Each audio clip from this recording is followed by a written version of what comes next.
नमस्कार, मैं हूं अंकुर। आप देख रहे हैं सत्येंद्र का खास कार्यक्रम और धमाकेदार कार्यक्रम सवाल शीतल फिशिंग से। यहाँ खबर का पोस्टमार्टम किया जाता है और शीतल फिशिंग अपने बेबाक और बेधड़क अंदाज में खबरों की परतें उधेड़ते हैं। भारतीय वायुसेना प्रमुख air chief marshal Amarpreet Singh ने देश की रक्षा परियोजनाओं में हो रही देरी पर चिंता जाहिर की है। उन्होंने कहा कि कई बार कॉन्ट्रैक्ट्स पर साइन करते समय ही ये साफ हो जाता है कि रिलेटेड सिस्टम्स समय पर नहीं मिलेंगे। उन्होंने विशेष रूप से तेजस MK-1A लड़ाकू विमान की डिलीवरी में हो रही देरी का भी उल्लेख किया, जहां 83 विमानों के लिए 48,000 करोड़ रुपए का अनुबंध होने के बावजूद अब तक कोई भी विमान वायुसेना को नहीं सौंपा गया है। बता दें, ये देरी भारतीय वायुसेना की युद्धक क्षमता को प्रभावित कर रही है, खासकर ऐसे समय में जब हमारे पड़ोसी देश अपनी सैन्य तकनीक को तेजी से उन्नत कर रहे हैं। इस मुद्दे को और गहराई से समझने के लिए हम बात करेंगे विशेषज्ञ पत्रकार शीतल पी सिंह से, जो इस खबर की परतें उधेड़ेंगे। शीतल सर, एक तरफ तो मोदी ये बात करते हैं, दूसरी तरफ एयर चीफ मार्शल ने मोदी जो बयान दिया है, एक हिसाब से फंसाने वाला बयान दिया। क्या कहेंगे सर आप इस पर? देखिए, हमारे यहाँ क्या है कि प्रचार के चलते बहुत सारी बातें पर्दे के पीछे छुपी रहती। ये बहुत अच्छी बात है कि हमारे वायुसेना अध्यक्ष ने रक्षा मंत्री के सामने और संबंधित लोगों के सामने स्पष्ट रूप से वो समस्या सामने रखी है, जो देश के लोगों को जानना चाहिए और जो जिन लोगों को फैसले करने हैं उनको भी उसको समझना चाहिए। देशभक्ति के नाम पर अगर आप सिर्फ भावना बढ़ाएंगे, वो चीज समस्याएं हल नहीं करेगी, बल्कि हमारी जो समस्याएं हैं वो बहुत गंभीर हैं, बहुत जटिल हैं। देश को जानना चाहिए, हमारा जो एयर फोर्स का फ्लीट है, जो सैंक्शनड उसकी स्ट्रेंथ है, वो 42 स्क्वाड्रन की है। लेकिन बहुत लंबे समय से हम इसमें 1/3 से भी ज्यादा कमी पा रहे हैं, जो नहीं है हमारे पास। वर्किंग तो आप समझ लीजिए 24-25 स्क्वाड्रन ही है, वैसे 31 स्क्वाड्रन हमारे पास है।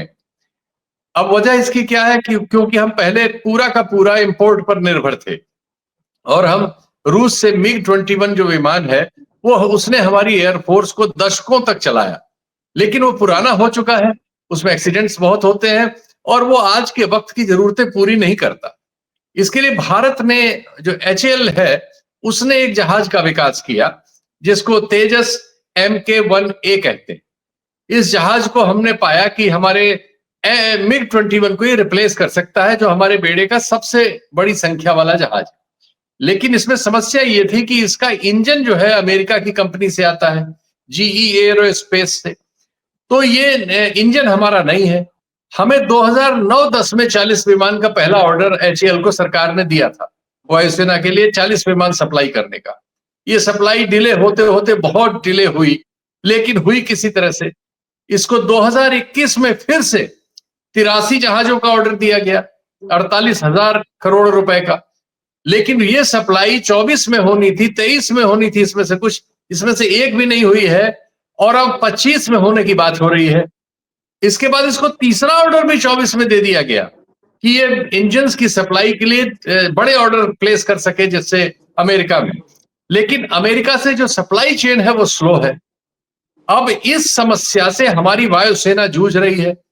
हमारे पास जो विमानों की स्थिति है उसका एक चार्ट हम अभी स्क्रीन पर लगाएंगे, तो आप उसमें देख पाएंगे कि चूंकि हमें सीमा के दो हिस्से हैं, एक चीन की तरफ और एक पाकिस्तान की तरफ। हमारी जो स्ट्रेंथ है वो हमारे पास करीब 1700-1800 जहाजों से 2200 के बीच है। विभिन्न सूचनाएं आती रहती है, इसमें कभी बार ऊपर नीचे हो सकता है, लेकिन यही स्ट्रेंथ है। इसमें से जो फाइटर जेट है वो 600 के आसपास कुछ होते हैं। इसमें रफाल है 36 थे, अब पता नहीं वो पूरे हैं कि नहीं, और कुछ मिराज है और ज्यादा सुखोई 30 MK है हमारे पास, वो बड़ी संख्या में है। वो तो नए ये जो MiG-21 है ये पुराने जहाज, तो नए जहाज हमारे पास बहुत कम है। इनकी संख्या जो है हमारे पास 300-350 ही है, जो कि हमारी जरूरत के हिसाब से अगर दोनों सीमाओं को हम देखें तो ये एक्चुअली तो 1200 से 1500 होनी चाहिए, लेकिन तात्कालिक तौर पर भी 500 से कम नहीं होनी चाहिए, जो हमारा पुराना इसके लिए रिकॉर्ड है। अब हमारी स्थिति यह है नहीं, तो हमने तेजस इसमें एम्प्लॉय किया है जो MiG-21 को जोड़े और उसको HAL बना रहा है। लेकिन HAL की समस्या यह है कि कुछ उसमें टेक्निकल इश्यूज थे, वो तो यहाँ लोकली वो एड्रेस कर सकता था, वो कहता है कि उसने उनको एड्रेस कर लिया। अब असलियत जब वो सप्लाई करेगा तब पता लगेगी। लेकिन जो इंजन का सवाल है, वो चूंकि अमेरिका से आता है, तो ये हमारी बड़ा मेजर कंस्ट्रेन है। जबकि हमारे जो एडवर्सरीज हैं, जैसे पाकिस्तान, जिसके पास 900 से 1300 जहाज है, लड़ाकू जहाज, और उसमें बहुत तरह के हैं। अब उसमें चाइनीज बहुत बढ़ गए हैं और वो लेटेस्ट है। चाइना इस साल उसको एक नई सप्लाई, चेंगडू का जो 35 नंबर वाला जहाज है वो देने जा रहा है, उसके यहाँ सप्लाई आने वाली है। ये जहाज बहुत एडवांस है, ये हमारे रफाल वगैरह से भी आगे का जहाज है।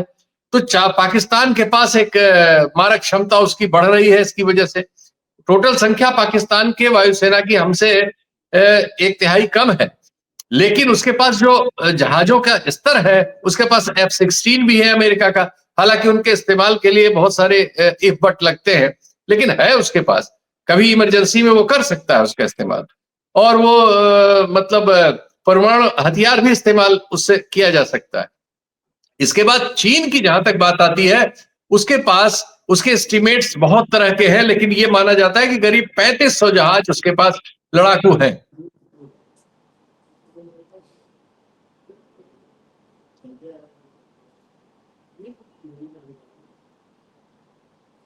सप्लाई रूस से आते थे, इंजन और सारा जहाज ही रूस से आता था। उसने बीच में अपने को विकसित करके अपने जहाज विकसित कर लिए हैं, और एक सीरीज, और अब तो रूस से आगे निकल गया है, और उसने अब इंजन भी खुद कर लिए हैं, जो बहुत आगे के इंजन है।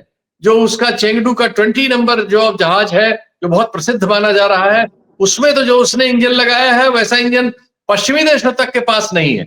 तो चीन ने अपने को आत्मनिर्भर बना लिया है, और वो पाकिस्तान को भी जो मदद कर रहा है, तो पाकिस्तान को बहुत कम कीमत पर वो आज के नए जमाने के वायुसेना हथियार मिल जा रहे हैं।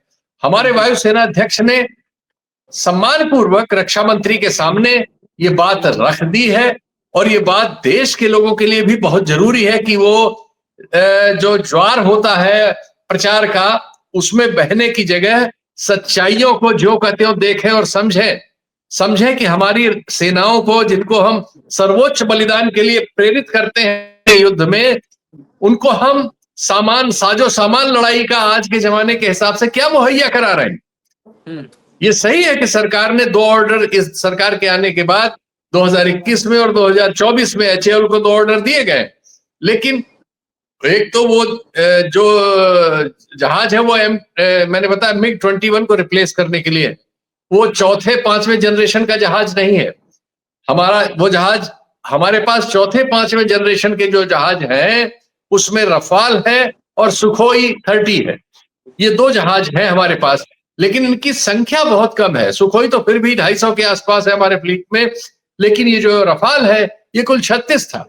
इसका हमारा जो सौदा हो रहा था यूपीए के जमाने में, वो 128 जहाजों का हो रहा था। मोदी जी ने इसको शॉर्ट करके 36 में कर दिया था। अब 36 हमारी जरूरतों को क्या पूरी करता है दोनों सीमाओं पर, चीन के सामने और इसके पाकिस्तान में? जवाब है नहीं, सीधे सीधे नहीं। लेकिन ये नहीं कहने के लिए समाज में बातचीत होनी चाहिए। आज रक्षा सेना अध्यक्ष ने इशारा कर दिया कि साहब बहुत सारे समझौते होते हैं, बहुत सारे बयान आते हैं, बहुत सारे कॉन्ट्रैक्ट हो जाते हैं, लेकिन हमें कॉन्ट्रैक्ट में साइन होते पता हो जाता है कि ये सप्लाई हमें समय पर नहीं मिलेगी। उनकी बात जायज है। 2009-10 के विमान की सप्लाई अब मिल रही है, तो जो 2021-24 में साइन हुए हैं, जिनको 2-3 वर्षों के लिए कहा गया था, अब उनमें अभी तो इंजन ही नहीं आया उनके, वो सप्लाई कैसे मिलेगी? और अगर उनमें कोई फॉल्ट होगी, तो जब तक वो ट्रायल पे नहीं जाएंगे, जब तक बन के वायुसेना को मिलेंगे नहीं, उनके अनुभव से वो उसकी कमियां नहीं जानेंगे, जैसे जो टेक्निकल खामियां भी थी जिनके बारे में पता चला, तो उनको जब इस्तेमाल किया गया, जब आपने दिए वो जहाज जो पहले ऑर्डर के थे 2009-10 के, तब पता लगा कि इसमें ये खामियां हैं, तो आपने उनको एड्रेस करने की कोशिश की। अब लड़ाई के मौके पर तो ऐसा नहीं हो सकता ना। हमारा पायलट अपनी जान जोखिम में डाल के एक ऐसी मशीन को लेकर है जिसमें खामियां हैं, तो हम उसको बलिदान करने के लिए, मतलब उसको हत्या करने थोड़ी भेज सकते। तो ये सब सवाल है जो गंभीर है, और जो इस प्रचार में छुप जाते हैं कि हम ढोल बजाने में लग गए हैं, हम कहीं नहीं पहुंचे, हमारी सीमा वही है जहां थी उनकी सीमा वही है, आतंकवादी वही है, आतंकवादी फिर आके अपनी वारदातें कर रहे हैं और हम ढोल पीट रहे हैं जैसे हमने पाकिस्तान को गुलाम बना लिया हो। ये जो फूहड़पन है, इतना ढोल पिटाई शुरू हो गई है सब जगह। अरे भाई कहां हैं हम? जहां हम थे हम वही हैं, जहां वो थे वो वही है। कुछ हमने उनका नुकसान किया, कुछ वो उन्होंने हमारा नुकसान किया, चलो इसको तुम्हारे ऊपर छोड़ देते हैं कि तुम देश को जब चाहो तब बताओ। लेकिन दुनिया में ये सब पता है, लेकिन ये जो चीज सही है पर तो बात करो भाई। ये जो कमी है इसको कैसे ठीक किया जाए? तो भारत को अभी बहुत काम करने की जरूरत है अगर उसे दोनों तरफ की चीजों का सामना करने लायक अपनी सेनाओं को तैयार रखना है, तो खासकर वायुसेना को। ये बहुत साधारण बात नहीं है, इसलिए भी कि जैसा मैंने बताया चीन आत्मनिर्भर हो चुका है, और न सिर्फ आत्मनिर्भर हो चुका है, वो चूंकि पश्चिम के मुकाबले अपने को तैयार करता है, उसने अपने बहुत आगे बढ़ा लिया है। हम अभी इंजन भी दूसरे से ले रहे हैं, सिर्फ डिब्बा हम बढ़िया बना रहे हैं, उसमें भी तकनीकी खामियां हैं।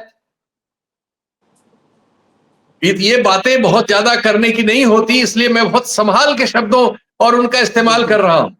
लेकिन अंदर अंदर जो हमारी रक्षा सेनाओं और वायुसेना वगैरह में काम करने वालों के भीतर जो बात होती है वो इससे बहुत ज्यादा कड़वी है, और ये देश को जानना चाहिए। इसलिए भावना में बहना एक चीज है और अपनी सच्चाई जान के उसके लिए तैयारी करना दूसरी चीज है। अंकुर, तुम्हारे कुछ सवाल हो? मैंने बुनियादी बात बता दी। नहीं, आपने जो कहा कि और बहुत संक्षिप्त में इसको निपटाइए क्योंकि समय हो गया है कि मोदी जी लगातार ऑपरेशन सिंदूर का बाकी जगह राज्यों में जाके ढोल पिटाई कर रहे हैं, गाना गा रहे हैं, और इस बीच ये सेना प्रमुख का बयान आया है एयर चीफ मार्शल का। आपको लगता है कि इसीलिए हम इस पर चर्चा भी कर रहे हैं, कई लोग और भी चर्चा कर रहे होंगे? एक तो ये कहा जा रहा है कि ऑपरेशन सिंदूर का जब भी जिक्र करेंगे, जैसे सीज फायर किया गया, मोदी जी और फंसेंगे। ऊपर से इनका ये बयान उनको और फंसा रहा है क्या? देखिए, हम लोग तो बातें नहीं करते ना, रक्षा और इस तरह के जब मामले होते हैं तो इतना भावनात्मक ज्वार पैदा कर दिया जाता है और इतना लोगों को डरा दिया जाता है, लोगों को इतना बहुत सारे लोग उसको ऐसे बताने लगते हैं कि सरकार से कोई सवाल करना देश से सवाल करना है, सरकार देश में बदल जाती है। अरे भाई, ऐसे नहीं होता। दुनिया भर में सब जगह अपने रक्षा सवालों पर, अपने सामाजिक सवालों पर समाज बात करता है और करना चाहिए। बात करने से हमें अपनी कमजोरियां पता लगती हैं और उनको कमजोरियों को दूर करने का सरकारों पर दबाव पड़ता है।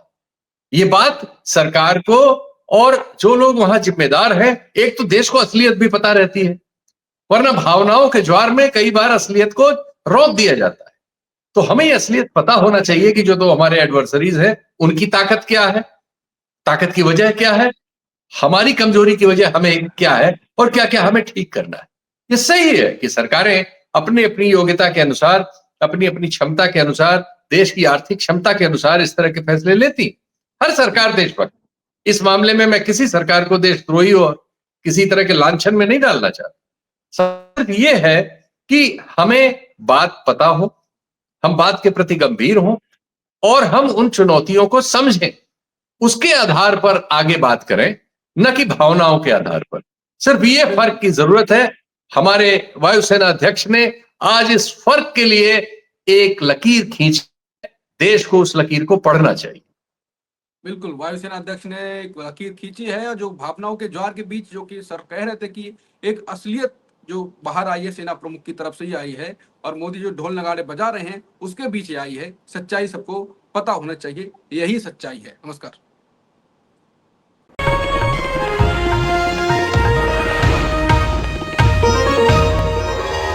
Copyright disclaimer under Section 107 of the Copyright Act 1976. Allowance is made for fair use for purposes such as criticism, comment, news reporting, scholarship, and research. Fair use is a use permitted by copyright statute that might otherwise be infringing.